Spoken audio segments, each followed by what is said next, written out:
Javier Milei repudia los impuestos por dos razones: A, porque detienen las inversiones, y B, porque son obligatorios. Los impuestos no necesariamente desincentivan a los ricos a seguir produciendo dinero, sino que incluso podrían incrementar este incentivo, debido a que si aumentasen los impuestos, los ricos seguirán generando ganancias debido a que ellos desean seguir ganando dinero, y también se verán obligados a trabajar más que antes, ya que ahora deberían trabajar mucho más para ganar la misma riqueza que generaban antes de la suba de impuestos, y ellos seguirán deseando mantener su ostentoso estilo de vida, por lo que no dejarían de trabajar, sino que incluso trabajarían más para sostener lo que antes podían sostener con menos esfuerzo. Con este criterio, ya nadie viajaría en auto debido a que existen los peajes, lo cual sería absurdo. También es cierto que los ricos no dejarán de generar ganancias solo porque les aumentaron un poco los impuestos, ya que esta suba de impuestos suele ser insignificante y muy fácil de pagar para los ricos. Es cierto que los impuestos son impuestos a las personas, pero lo cierto es que toda moral también es impuesta a través de la ley. Con el criterio de que deberíamos remover todos los impuestos porque son obligatorios, entonces también deberíamos eliminar las leyes, las cuales también poseen un efecto coactivo, y las cuales en definitiva existen por el mismo motivo que los impuestos, para obligar a las personas a ser caritativas y solidarias entre sí, ya que si no se generaría un caos social y una guerra de todos contra todos. Existen pruebas de que los impuestos no detienen el crecimiento económico de un país, como así tampoco aumentan la pobreza. Hay países como Suecia que poseen una carga tributaria enorme y mucho mayor que la Argentina, la cual consiste en que se les cobra a los individuos un 57% de lo que ganan a través de los impuestos, mientras que el gasto gubernamental, en lo que respecta al PBI, estriba en un 50%. Y como sabemos, Suecia no es un país subdesarrollado como Chile. En Argentina la carga impositiva es del 35% y el gasto del Estado en proporción al PBI es del 38%. Ergo, el propio índice de libertad económica demuestra que la presión fiscal no necesariamente causa la decadencia de un país como asevera Javier Milei. Usualmente los liberales argumentan que estos impuestos no cuentan porque son individuales y no se les cobra a las empresas, de lo cual podemos deducir que al parecer están a favor de que les cobren impuestos a los individuos, lo cual se contradice con sus propios axiomas morales. Independientemente de esto, lo cierto es que es mentira que los países a los que se les cobran menos impuestos a las empresas son aquellos que terminan prosperando, dado que, tal y como se muestra en el siguiente gráfico, hay países como Francia en los que se les cobran unos impuestos bastante elevados a las empresas y sin embargo Francia está mejor económicamente que Grecia, aunque sus impuestos sean más elevados. También resulta erróneo decir que tendríamos que bajarle los impuestos a los ricos para que el país progrese, porque de hecho esos parásitos son los que menos pagan impuestos en la República Argentina, y sin embargo no aumentan su productividad, lo cual prueba que bajarles los impuestos a los zánganos de los ricos no necesariamente derivaría en un incremento de su productividad. La clase trabajadora paga más impuestos que los ricos en América Latina. Por tanto, si les cobraríamos más impuestos a los ricos mientras que simultáneamente les reducimos los impuestos a los pobres, esto generaría que el Estado recaude más dinero por el aumento de impuestos y por el incremento del consumo de la clase trabajadora, que esto provocaría. Y de esta manera podríamos resolver uno de los mayores males que aqueja a la Argentina, el déficit fiscal. Es mentira que los ricos no pueden producir en la Argentina porque pagan muchos impuestos, dado que en nuestra región tan solo el 10% más rico posee el 71% de la riqueza y tributa solo el 5,4% de su renta, de acuerdo con un informe de la CEPAL. Según el mismo estudio de la CEPAL, en Estados Unidos la contribución de los más acomodados es del 14,2% y en algunas naciones europeas excede el 20%. Es decir que en Estados Unidos, el país amante de los liberales, los ricos pagan más impuestos que la Argentina sobre el total de su riqueza. Es decir que a los ricos de nuestro país les graban un menor porcentaje del total patrimonial que a los ricos de los países desarrollados. Por lo tanto, no es válido decir que los ricos se exiliarían de nuestro país si les cobrásemos más impuestos, dado que en otros países les cobrarían más impuestos que acá. Los pobres y la clase media somos aquellos que nos encargamos de sostener y de mantener económicamente a esa sarta de estúpidos que viven de las herencias de papi y de mami. Con respecto al argumento moral que dice que los impuestos son un robo, deberíamos afirmar que es inválido, puesto que en un robo tradicional una persona es desposeída de sus bienes sin recibir nada a cambio, mientras que cuando una persona paga impuestos, luego recibe varios beneficios, como lo pueden ser una mejor atención sanitaria, obras públicas que lo beneficien, como Tecnópolis, calles asfaltadas, entre otros beneficios. Ergo, la comparación es burda y errónea. Una persona que paga un impuesto no está siendo saqueada, sino que está pagando un servicio público. Algunos dirán que pagar impuestos es una obligación, pero esto no es así, dado que nosotros elegimos si pagar más impuestos o no a través de nuestro voto, ya que podemos optar entre votar a un candidato que esté dispuesto a bajar los impuestos o no. Pagar impuestos se asemeja más a depositar dinero en un banco para que éste lo administre, con la diferencia de que el Estado no te cobra intereses a diferencia de los bancos. Además de esto, hablemos un poco sobre el marxismo, aunque Javier Milei detesta a los zurditos. Marx sostenía, amparándose a los postulados de Adam Smith, que los obreros son explotados y en ese sentido los capitalistas son unos chupasangres, porque reducen el poder adquisitivo de los obreros a través de un robo y de una apropiación. Es muy contradictorio que Milei critique la explotación de los gobiernos, pero que no critique la explotación capitalista. Es evidente que existe una explotación capitalista porque existen obreros que ganan un salario mínimo y cuya producción de bienes posee más valor que ese salario mínimo. Por lo cual, suponiendo que el obrero tardó 4 horas de su jornada para producir una cantidad de productos cuyo valor equivale al salario mínimo, luego no le pagarán por haber estado trabajando durante las siguientes 4 horas de su jornada. El hecho de que los capitalistas ganan más dinero que los obreros demuestra que esta teoría está en lo cierto. ¿Por qué un capitalista debería ganar más que un obrero? Al parecer el sistema no es justo. Muchos critican la teoría del valor trabajo, alegando que el valor de una mercancía no dependerá de las horas de trabajo que costó producirla, sino que dependerá de la valoración subjetiva de las personas sobre esta mercancía. Y esto es cierto. Empero, esta afirmación no refuta la existencia de la plusvalía, puesto que podemos observar que el trabajador recibe un porcentaje bastante menor de las ganancias que recibe el capitalista. De esta manera no importa cómo se determina el valor de las mercancías, sino que lo que interesa es el hecho de que la distribución de las ganancias en una empresa es muy inequitativa, a diferencia de lo que sucede en las cooperativas, en las cuales todos obtienen el mismo salario, ya que el trabajo de uno de los miembros de la empresa no vale más que el de otro miembro de la empresa. Lo que sostengo aquí simplemente es que el empleador, se apropia de la mayor parte del total del valor de la mercancía que se determina subjetivamente en el mercado.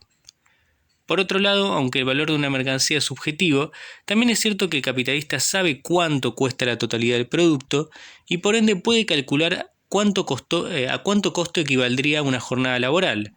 Por ejemplo, si un obrero produjo 30 zapatillas durante toda su jornada laboral y cada zapatilla cuesta 10 pesos, entonces le corresponden 300 pesos por toda su jornada laboral. Y estaría siendo explotado por el capitalista si recibiera 100 pesos por su trabajo cuando debería haber recibido 300. Es decir que los libertarios creen en la teoría del valor subjetivo, la cual es una teoría del valor que desarrolla la idea de que el valor de un bien no está determinado por ninguna propiedad inherente a éste, ni por la cantidad de trabajo requerido para producirlo, sino por la importancia que un individuo le da para lograr sus objetivos o deseos. Sin duda, esta teoría del valor subjetivo no refuta la teoría de la plusvalía, porque en definitiva la plusvalía radica en el hecho de que un proletario es contratado por un capitalista a cambio de una remuneración, la cual representaría un porcentaje del valor de su trabajo, lo cual ya implica que el trabajo tiene un valor y que éste necesariamente se trasladará a la mercancía. Si el trabajo careciese de valor, entonces no podría existir un salario. Lo que postula Marx es que la mercancía proletario al final de su jornada termina produciendo un valor que supera al valor de la remuneración que el capitalista le otorga a cambio, remuneración que reflejaría el valor de su trabajo. Y es por eso que el proletario estaría produciendo una determinada cantidad de valor que no le estaría siendo remunerada por el capitalista. Y esta cantidad de valor que no le fue remunerada por el capitalista constituiría la famosa plusvalía. Un ejemplo concreto podría ayudarnos a comprender esta teoría. Supongamos que un trabajador es contratado para fabricar zapatos de tacón, marca Dior, y naturalmente el par de zapatos que produce posee un valor determinado, el cual ya existirá a partir del preciso momento en el cual el zapato haya sido creado, puesto que de lo contrario el capitalista no sabría cuánto debería vender los zapatos en el mercado. Pero el salario que recibe a cambio jamás le alcanzaría para poder comprarle esos zapatos a su mujer. En este caso concreto, el proletario estaría produciendo una cantidad de valor determinado que se encontraría representado en el precio del par de zapatos, y en realidad solo le estarían pagando el 5% del precio producido, o valor de los zapatos que ha fabricado. Ergo, los capitalistas solo le estarían pagando al proletario por un porcentaje ínfimo del valor que produjo, y este valor que el proletario produjo y no le ha sido remunerado sería la plusvalía. No importa que el valor del zapato dependa de los deseos subjetivos de las personas, es decir, de la demanda, puesto que en este caso el valor de los zapatos continuaría siendo el mismo, y este valor total de los zapatos no les estaría siendo remunerado a los que fabricaron estos zapatos. Es por eso que Marx utiliza la siguiente ecuación para explicar el funcionamiento del sistema capitalista. Dm y D', puesto que el sistema capitalista, el propietario de los medios de producción, invierte dinero para comprar M, una mercancía, que en este caso sería al propio trabajador, es decir, a la fuerza de trabajo, para generar D', es decir, para generar más dinero que el que invirtió inicialmente. Por lo que el capitalista necesariamente estaría explotando al trabajador, ya que siempre le estará pagando menos del valor de lo que produce, ya que si no, no sería rentable. Volvamos a explicar el proceso de explotación mediante el ejemplo del zapatero. El capitalista invierte dinero para comprar a un trabajador y supongamos que le tenga que pagar un salario mínimo al trabajador, el cual costaría 12.500 pesos, pero el trabajador produce zapatos de tacón. Supongamos que el trabajador fabrica zapatos charol, los cuales costarían 3.000 pesos. Ahora supongamos que el fabricante trabaja durante una jornada de 8 horas diarias. La cantidad de zapatos que equivaldrían a su salario mínimo serían de 4 pares de zapatos aproximadamente. Es decir, que solo le estarían pagando una remuneración al trabajador por esas horas en las cuales produjo esos 4 pares de zapatos, que equivalen a su salario mínimo, y por ende el empleado estaría trabajando gratis para el capitalista durante el resto de la jornada laboral, ya que durante el resto de la jornada estaría produciendo más zapatos y nadie le estaría pagando por la producción de esos zapatos, ya que solo le estarían pagando el equivalente a la producción de 4 pares de zapatos.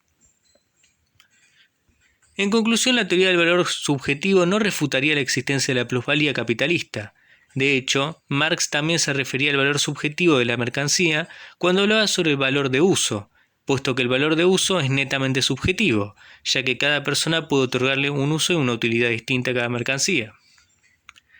Hay muchos que intentan refutar la teoría de la plusvalía alegando que es evidente que el valor de la mercancía es subjetivo, dado que un diamante en bruto es valioso a pesar de que nadie le haya aplicado algún tipo de trabajo.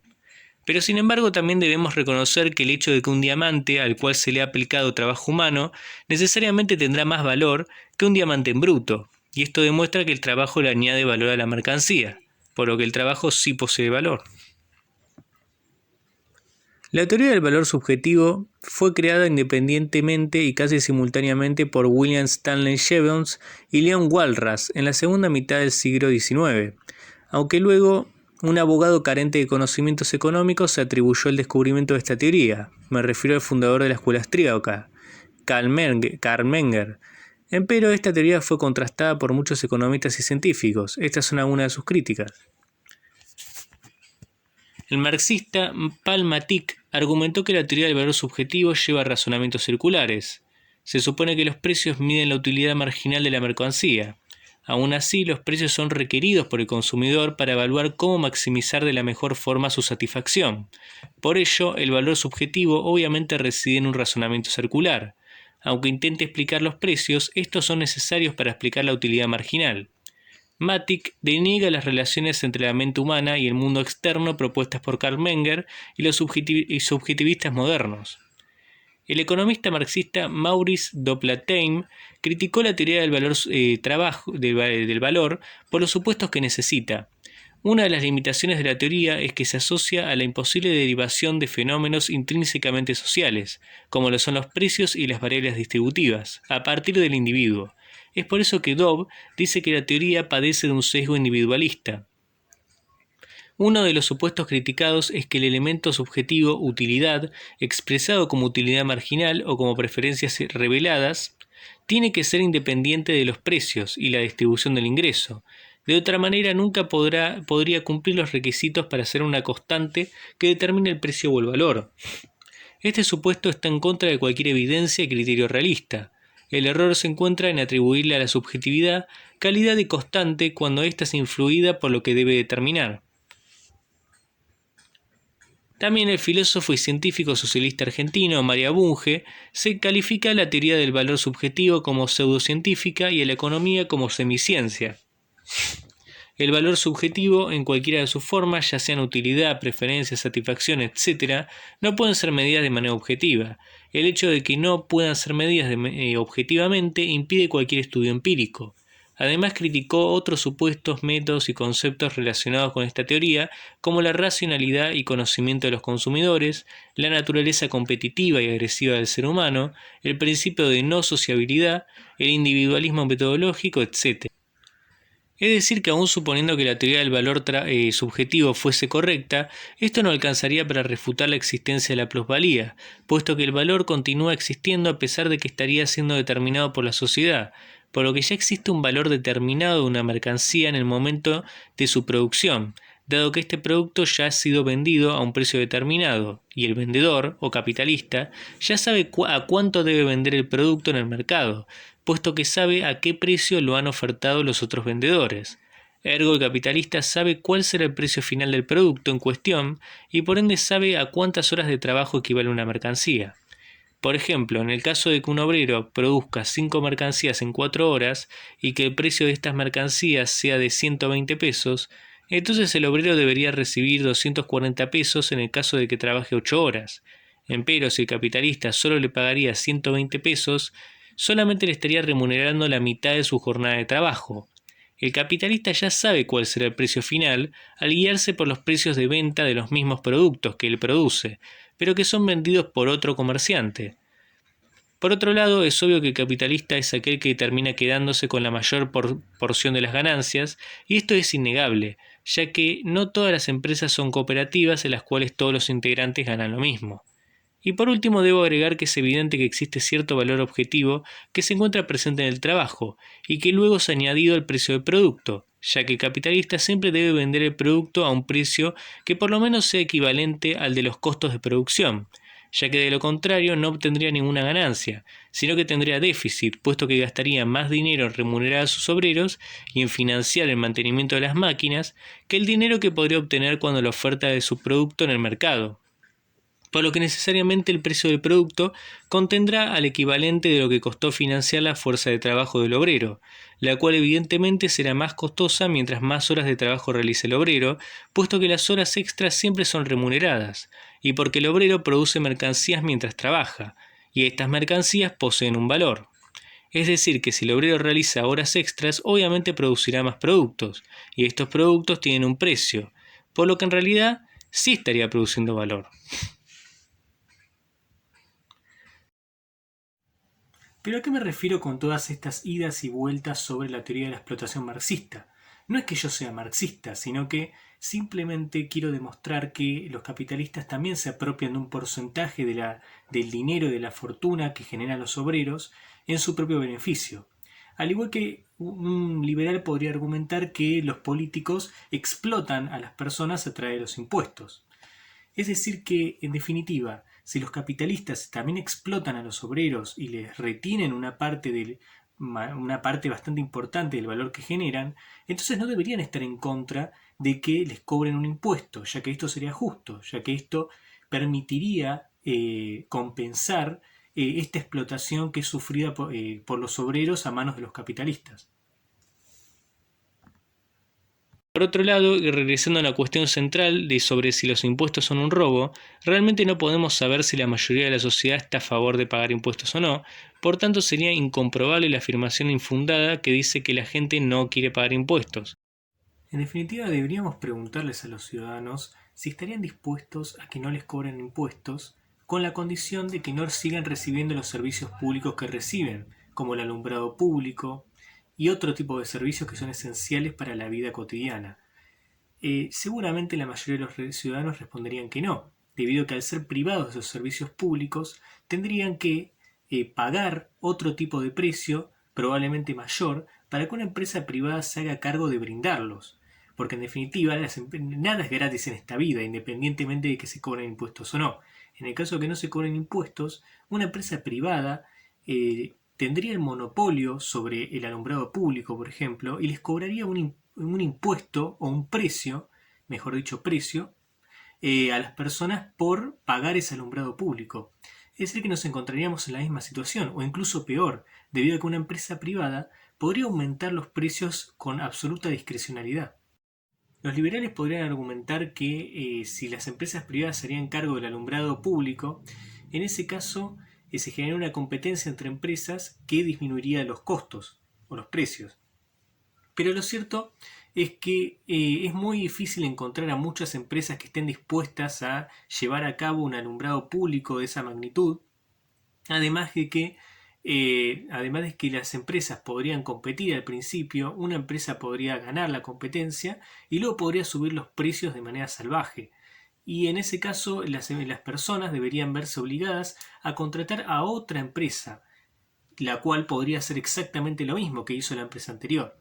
Y esto sería algo que no se resolvería nunca. Aparte que tendrían que cambiar la infraestructura, modificar la infraestructura cada 2x3, y en ese interín varias personas se quedarían sin alumbrado público, lo cual podría aumentar la delincuencia, debido a que las personas literalmente estarían sumidas en la oscuridad por las noches, lo cual sería altamente peligroso. Pero si hablamos de cobrarle más impuestos a los ricos, la mayoría de la sociedad está de acuerdo. Por ende, estos impuestos a los ricos no serían impuestos si consideramos la opinión de las mayorías. Claro que muchos podrán alegar que la opinión mayoritaria no debería imponerse sobre la opinión minoritaria de la sociedad, pero la verdad es que con ese criterio deberíamos obliterar a la propia democracia, ya que a través de este sistema se impone la opinión mayoritaria de un grupo de personas por sobre la opinión de un grupo minoritario sobre los candidatos políticos que se presentan a las elecciones. Según una encuesta realizada por InsideWit, el 74% de los encuestados considera que deberían aumentarle los impuestos a los ricos, mientras que tan solo el 25% afirma que los ricos deberían pagar menos impuestos. Cabe decir que los encuestados pertenecían a varias clases sociales y por ende muchos de los que respondieron eran ricos. Es imposible saber con exactitud si la mayoría de los ricos desean o no pagar impuestos, y más si tenemos en cuenta que en Estados Unidos más de 400 multimillonarios no quieren que les baje los impuestos. Estos magnates le habían enviado una carta al Congreso de Estados Unidos pidiéndoles a los legisladores que mantengan la misma carga impositiva. La carta había sido firmada por personalidades como George Soros, Steven Rockefeller, Ben Cohen, Jerry Greenfield, Eileen Fisher y muchas otras personas que forman parte del 5% más rico del país y que fue dada a conocer públicamente en momentos en que los republicanos estaban debatiendo los detalles de una ley anunciada por el presidente Donald Trump para bajar los impuestos. Por otro lado, ¿por qué estaría mal obligar a ciertas personas a cometer una acción positiva como hacer caridad? Con el criterio de que está mal obligar a una persona a cometer una buena acción mediante la ley, deberíamos derogar todas las leyes debido a que son impuestas. Y suponiendo que los impuestos ciertamente fuesen un robo, lo cual equivaldría a utilizar la falacia de la generalización apresurada al afirmar que todos los millonarios no quieren pagar impuestos, este robo sería muy insignificante para los ricos, y se podría aplicar el principio de insignificancia penal para aseverar que este robo tampoco podría ser considerado como algo ilegal, ni tampoco como algo inmoral, dado que en definitiva los ricos no están sufriendo ningún perjuicio cuando les cobran impuestos, y es por eso que no existe ningún damnificado en el proceso. Los impuestos no le quitan casi nada de dinero a los magnates ricos. Al no cobrar impuestos estaríamos premiando a las personas por ser egoístas. ¿Y eso realmente es moral? Alguien podría decir que sí, pero lo cierto es que con ese criterio no deberíamos enseñarle el principio de solidaridad a ningún niño a través de las sanciones y retos, ya que esto es autoritario, lo cual provocaría que esos niños luego se conviertan en personas avaras, egoístas y desalmadas que no ayudarían a una persona aunque literalmente esté agonizando frente a ellos. Este individualismo destruiría la cohesión social y suscitaría una verdadera anomia. Los liberales, sin embargo, continúan argumentando que ellos están en contra de la solidaridad, o mejor dicho, que están en contra de que el Estado los obligue a ser solidarios con el prójimo, pues defienden su derecho a ser egoístas y desalmados con los demás. Empero lo que no tienen en cuenta estos liberales es que muchas leyes se fundan en el principio de solidaridad, y la mayoría de las leyes poseen el propósito de obligar a la sociedad a ser solidaria mediante la coacción estatal, por lo que con este criterio los liberales deberían estar en contra del 90% de las leyes. Muchos libertarios esgrimen que ellos solo están a favor de la defensa de la propiedad privada y que están a favor de que el gasto público se destine a ayudar a las personas que son agredidas por un delincuente, ya que si no se socavaría el derecho de la propiedad y por ende el sistema colapsaría. De esta forma los liberales se escudan argumentando que ellos realmente no están a favor de que el Estado ayude a los ciudadanos por un motivo de solidaridad o beneficencia, sino porque desean defender al sistema capitalista. Ahora bien, si bien es cierto que permitir que se cometan robos y homicidios podría derivar en un caos generalizado que causaría la destrucción del sistema capitalista, lo cierto es que hay muchas otras leyes cuya derogación no generaría una destrucción del capitalismo, como, por ejemplo, el delito de abuso sexual o de violación. En efecto, el hecho de despenalizar las violaciones no causaría un caos social generalizado, puesto que los delitos de violación no atentan contra la propiedad privada, sino contra la propiedad corporal, si la podemos llamar de alguna manera. Y el número de violaciones no es masivo como para que las violaciones detengan la producción capitalista. El derecho a gozar de condiciones dignas de trabajo, la penalización de la discriminación en el trabajo, la presunción de inocencia, el derecho al debido proceso, la penalización de la esclavitud, etc., son derechos cuya derogación no atentarían contra el derecho de la propiedad, sino que fueron creados para defender la propiedad, sino para defender a las personas. Claro que un liberal podría alegar que él también defiende estos derechos por un motivo egoísta, para que el poder del Estado no abuse de su persona. Pero lo cierto es que la derogación de estos derechos solo perjudicarían al ciudadano promedio y a los pobres, mientras que las personas con un alto poder adquisitivo podrían asegurarse estos derechos, ya que podrían comprarlos. Y en este caso, ¿por qué un rico tendría que pagar impuestos para que el maldito Estado les garantice el cumplimiento de estos derechos a los plebeyos de la clase baja?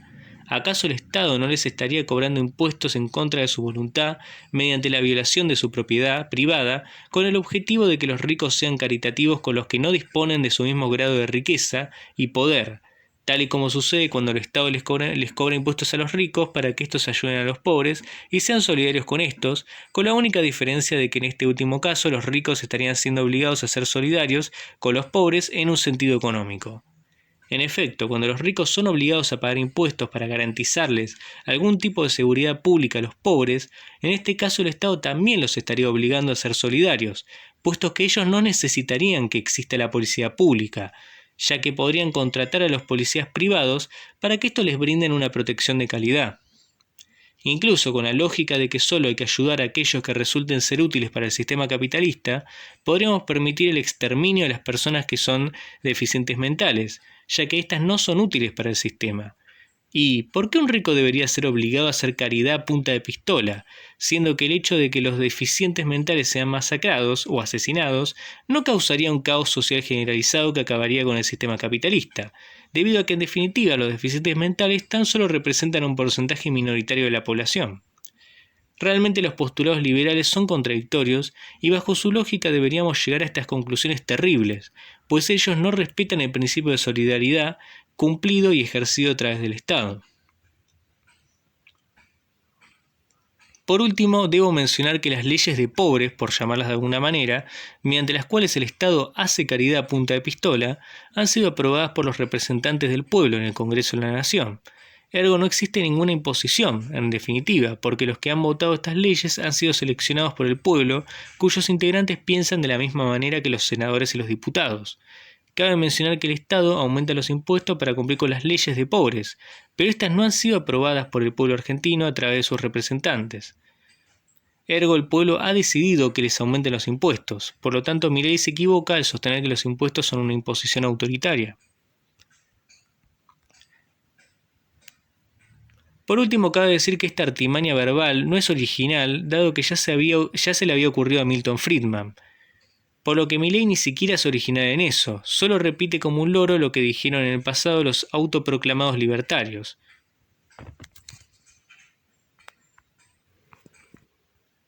¿Pero acaso bajar los impuestos no podría aumentar los ingresos de los trabajadores? ¿No podría generar que los empresarios les aumenten el sueldo a los trabajadores? ¿Cual filántropos? ¿No podría causar que el empresario invierta más y la economía mejore? Lo cierto es que esta teoría del goteo ya fue refutada hace tiempo. Los economistas británicos David Hobbes y Julian Limberg han tratado de responder a esa pregunta en un estudio para la London School of Economics. Limberg ya da una primera pista sobre sus hallazgos. Los gobiernos no deberían preocuparse por las consecuencias económicas de subir los impuestos a los ricos. Con respecto a la pregunta de si mejoró el crecimiento económico, los académicos entraron al laboratorio e introdujeron en sus probetas las reformas impositivas que habían realizado casi 2 decenas de países entre 1965 y 2015. El objetivo era valorar sus efectos en la economía y la sociedad. En un tubo fue cayendo la evolución económica de los países, Francia, Estados Unidos, Japón, Reino Unido y Alemania, y en otro los impuestos y exenciones, impuestos sobre la renta, los dividendos de capital, sobre herencias y propiedades.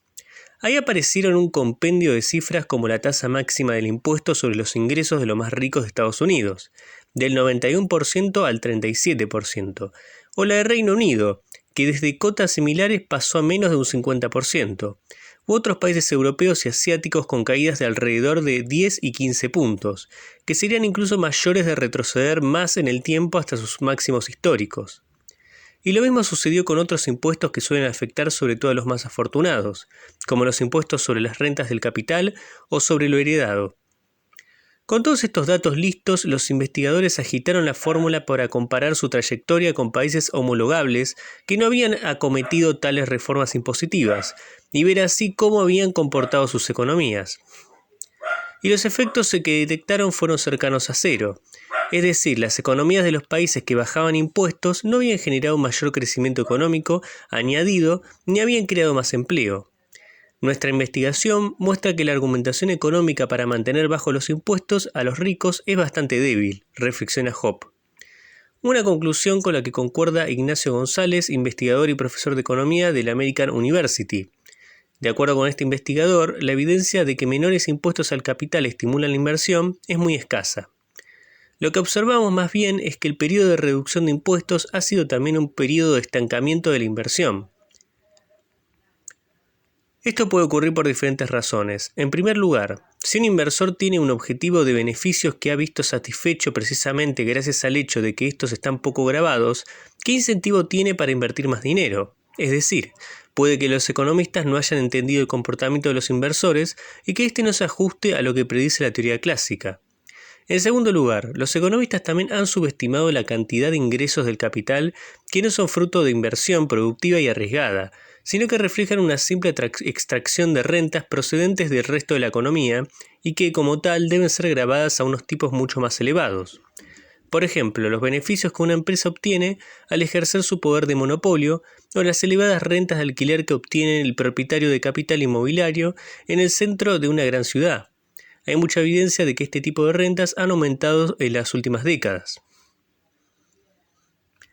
Los recortes de impuestos para los ricos desde los años 80 sobre todo han aumentado la desigualdad de ingresos, con todos los problemas que eso conlleva, de acuerdo con el estudio. Es decir que bajar los impuestos tampoco genera que aumente la productividad de las empresas y tampoco genera que aumente el empleo. Si nos referimos a bajarle los impuestos a los ricos y no a las pymes. Además de que el razonamiento de los libertarios parte de una falacia. En primer lugar, ellos sostienen que todos aumentaríamos nuestros ingresos en el caso de que el Estado se reduzca, argumentando que nada es gratis en esta vida. Yo por mi parte admito que tienen razón al decir que nada es gratis en esta vida, pero justamente por ese motivo considero que el Estado no debería achicarse, ya que si el Estado se llegase a reducir, esto no generaría un bienestar en la población, dado que inexorablemente estas personas tendrían que gastar dinero para poder utilizar los servicios que hayan sido privatizados, como consecuencia de esta reducción del Estado. Por lo que su poder adquisitivo no aumentaría por el simple hecho de que continuarían gastando dinero, con la diferencia de que estarían pagando precios en lugar de impuestos. Y lo peor de todo es que estos servicios les saldrían más caros por 2 razones. La primera es que anteriormente los gastos que debían afrontar los pobres eran menores, dado que este gasto se repartía entre los pobres y los ricos de manera equitativa, teniendo en cuenta las necesidades de cada uno y los ingresos de cada uno, de manera proporcional a sus ingresos. Mientras que si los servicios se privatizarían, esto no sucedería, sino que las empresas podrían cobrar discrecionalmente una cantidad de dinero fija tanto a los más pobres como a los ricos, con lo cual los más pobres siempre se verían perjudicados y solamente los ricos podrían utilizar los servicios. Otra razón que me parece importante es que si los servicios se privatizarían, las personas no podrían protestar en contra de las empresas para que les bajen los precios, debido a que se trata de un servicio privado que no tiene ningún tipo de relación con respecto a los ciudadanos, a diferencia del Estado. El Estado, a diferencia de los servicios privados, está obligado a garantizar una serie de derechos, mientras que los servicios privados no están obligados. Es decir, que los servicios privados podrían aumentar a diestra y siniestra los precios sin ningún tipo de consecuencias, sin ningún tipo de manifestación, mientras que el Estado está obligado por la Constitución Nacional y por varias leyes a garantizar ciertos derechos, con lo cual el Estado podría ser denunciado incluso judicialmente para que baje las tarifas, por ejemplo, de los servicios, lo cual no sucedería con un privado, o el Estado también podría ser obligado a bajar las tarifas mediante protestas, paros, piquetes, etc. O incluso también podríamos decir que el Estado podría ser obligado a bajar las tarifas porque la población podría amenazar, digamos, a los políticos para que bajen los precios de las tarifas, porque si no, no los votarían. En cambio, el privado no tiene por qué preocuparse por estas razones y podría aumentar los precios con absoluta libertad, porque el privado no depende tanto del ciudadano. Para terminar, me gustaría referirme de nuevo a este argumento de que los impuestos son obligatorios y que son un robo y que coartan la libertad de las personas. Lo cierto es que si hablamos de imposiciones, la verdad es que yo también podría alegar que el capitalismo es un sistema que me impusieron a la fuerza. Yo en ningún momento tomé la decisión de nacer en un sistema capitalista en el cual te imponen la obligación de pagar un precio para adquirir determinados bienes o incluso para sobrevivir, ya que el robo se encuentra penalizado por el Estado y por la seguridad privada contratada por los empresarios. Por supuesto que los liberales podrían argumentar que el capitalismo me permite ser libre para fundar una comunidad en donde no exista el capitalismo, a lo cual les respondería que ellos también tienen la libertad de vivir en una comunidad en la cual no les cobran impuestos. Hasta podrían irse a vivir en una comunidad indígena. Son libres de hacerlo, nadie los detiene. Por supuesto que ellos podrían replicarme que eso no sería justo porque si llegasen a habitar en una comunidad indígena, entonces ellos no podrían gozar de los mismos beneficios de los que gozarían dentro de una ciudad. A lo cual yo podría responderles que yo tampoco gozaría de las ventajas de encontrarme dentro de una comunidad civilizada, entre comillas, en el caso de que ellos me planteen que soy libre para convivir con una comunidad aislada de la ciudad, en la que no me obligan a trabajar y a estresarme solo para reunir el suficiente dinero para poder sobrevivir, para luego denunciar que el capitalismo no constituye un impuesto o una imposición. En el capitalismo vivir no es gratis, respirar no es gratis, excepto para los hijos de los ricos, porque para poder vivir primero es necesario poder comer, y para poder comer es imprescindible ser capaz de abonar los precios de los alimentos que son ofertados por los capitalistas.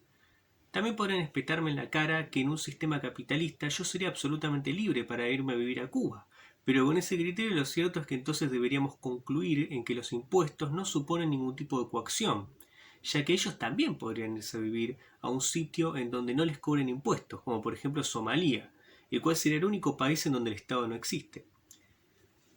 En conclusión, por esta serie de razones me parece que los argumentos de los libertarios son muy poco consistentes. Disculpen si tardé mucho en subir un video, lo que pasa es que estuve muy ocupado por cuestiones personales y también por la universidad que no me dejaba en paz. Pero bueno, les prometo que en estos días voy a subir más videos.